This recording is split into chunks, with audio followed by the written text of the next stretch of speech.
তোমরা যারা স্কুল ও কলেজের শিক্ষার্থীরা রয়েছে তোমাদের স্কুল কলেজে অনলাইনে ক্লাসের ঘোষণা কয়টায় হবে আর সেই সাথে কি কি বিষয় রাখা হচ্ছে জেনে নাও শিক্ষার্থীরা। দেখো ইতিমধ্যে অনলাইন ক্লাস নিয়ে কি কি রাখা হচ্ছে। বৃহস্পতিবার 2 এপ্রিল মন্ত্রিসভার বৈঠকে প্রস্তাব করা হচ্ছে যে সারা দেশের মহানগরের প্রাথমিক স্কুল, মাধ্যমিক স্কুল ও কলেজগুলোকে তারা অনলাইন অফলাইনে ক্লাস নেওয়ার প্রস্তাব রাখছে। এই বৈঠকটা রাত 9টার পর হওয়ার কথা রয়েছে শিক্ষার্থীরা।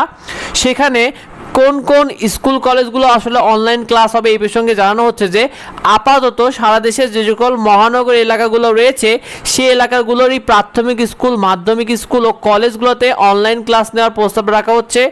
আর এতে গ্রাম পর্যায়ে ও ছোট শহরগুলোতে স্কুল কলেজগুলোতে অনলাইন ক্লাস না যাওয়ার সম্ভাবনা বেশি দেখা যাচ্ছে। অর্থাৎ মহানগর স্কুলগুলোতে, মহানগর এলাকার স্কুলগুলোতে তারা বেশি জোর দিচ্ছে অনলাইন ক্লাসের প্রতি। এরকমই সম্ভাবনা পাওয়া যাচ্ছে শিক্ষার্থীরা। কিভাবে ক্লাস নেওয়ার পরিকল্পনা করা হচ্ছে সে প্রসঙ্গে স্কুলগুলোতে জোর তারিখে 3 দিন অনলাইন এবং বিজোড় তারিখগুলোতে 3 দিন অফলাইন ক্লাস নেওয়া হচ্ছে। আবার সেই সাথে এটাও রাখা হচ্ছে যে সপ্তাহে একদিনও অনলাইন ক্লাস হতে পারে শিক্ষার্থীরা, এই সিদ্ধান্তটা আসতে পারে।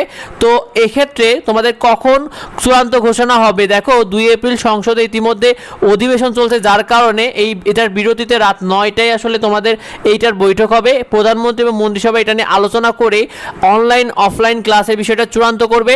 আর চূড়ান্ত করা মাত্র আমরা তোমাদেরকে সবার আগে জানিয়ে দেবো। সেগুলো পেতে অবশ্যই আমাদের সাথে যুক্ত হও। আর এই বিষয়টা বেশি বেশি করে ভিডিওটা বন্ধুদের মধ্যে শেয়ার করে দাও যাতে অন্যরা জানতে পারে।